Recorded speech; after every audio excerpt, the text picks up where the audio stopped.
No, arts and crafts isn't dead. Absolutely not. Have you sold anything here today? Yes. What did you sell? Could you show me some of the items and tell me something about them? Yeah, all you got to do is look at the red tags. The red tags. JG bookcase for, single door bookcase for $7,000. This one? Yeah. This sells for $7,000. Yes. And so I guess this is about 1910, I assume. 1910. And it was made by who made it again? Alan J.G. Stickley. Alan J.G. Stickley. So that was. And when did that sell in relation to when the show opened? About an hour after the show opened. About an hour after the show opened. Okay. And is there one more other piece that you could? Alan J.G. dining table. Oh, the dining table. Yeah. And so what does that thing sell for? $5,500. $5,500. And it sold an hour after the show was open? About an hour and a half. About an hour and a half. So this took a while. There's a Gustav open door bookcase that sold. Wow. My God. I think he's been rebutted pretty well. Yeah. Now, you're Robert Nouveau, and you're based in Los Angeles. No, I'm based in New York now. You're based in New York? Retired from L.A.? Yeah. Well, so how long have you been in the business? 30 years. 30 years. We started at the same time. That's the last year of the Jimmy Carter presidency, when the hostages were still there. Yeah. And so what interested you so much in the arts and crafts world for you to have devoted your life? The architecture, the design, the whole period is very appealing. I mean, it goes back to a different time, a gentler time, where there was, I think more time, more care was taken in what was made.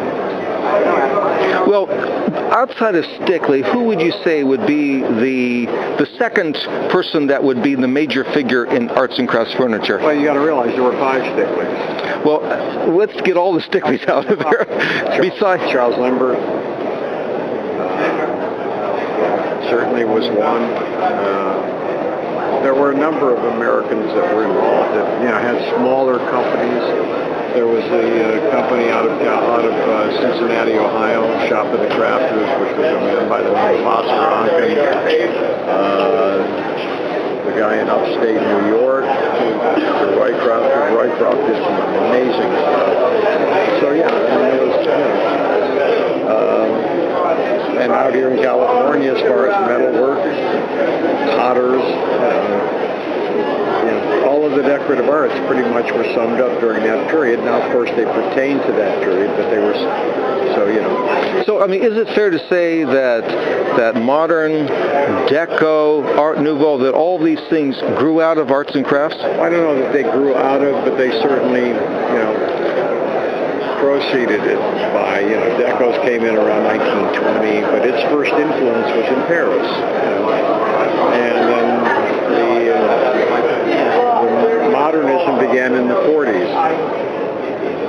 So they sort of just continued to evolve because as people worked, they decided to use new materials, and then of course when the war ended in 45, all of those new materials were available, and guys could begin to play with this material, which is what produced modernism.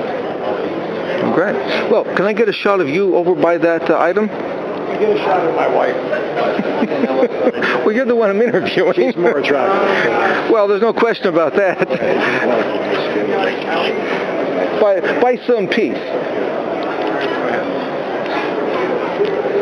Well, by that piece, the $6,000 piece that sold. That's the. Okay, now, what is your full name? Linda Cunningham. Linda Cunningham.